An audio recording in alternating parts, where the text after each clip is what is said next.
Good morning mga kabiyero, mga kapatid. So kahit na malakas po ang ulan, may bagyo po, ingat po tayo mga kabiyero. Pero tuloy pa rin ang biyahe natin mga kabiyero dahil kailangan po nating magtrabaho. So ayan, nandito po ako sa Matiktik yan mga kabiyero. Pumikap po tayo ulit. Mga kabiyero, marami pong mga daan dyan na bang sa mamaya makikita nyo yung mga ginawa kong video. So sobrang hirap po talagang tumawid sa kalsada. Pero ganun pa man, nakatawid pa rin ako. Ayan, nagpapasalamat nga pala seller ko, nagbigay ng tip sa akin yan, may pang merenda na po ako. So ayan mga kabiyero, alis na, tapos na rin po ako at pauwi na rin ako ng branch niyan. So ayan, makikita nyo po yung video na ginawa ko na may mga baha po dyan na sobrang hirap lumusong. So ayan po yung sa Villarama, hindi po ako makalusong dyan at dahil nahirapan po yung motor.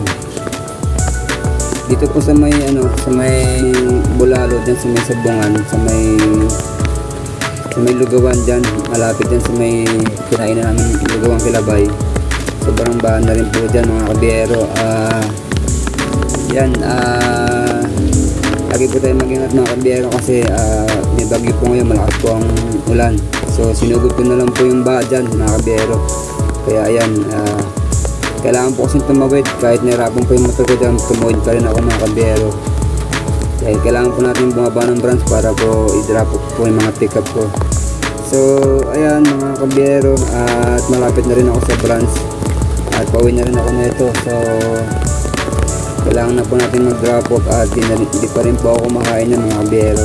So mga kabiyero, God bless po sa lahat. Huwag natin nakalimutan, lagi tayong manalangin mga kabiyero dahil si Lord lang ang guidance natin.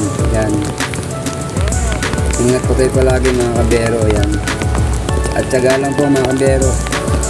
God bless po sa lahat mga kabiyero. Salamat po mga kapatid.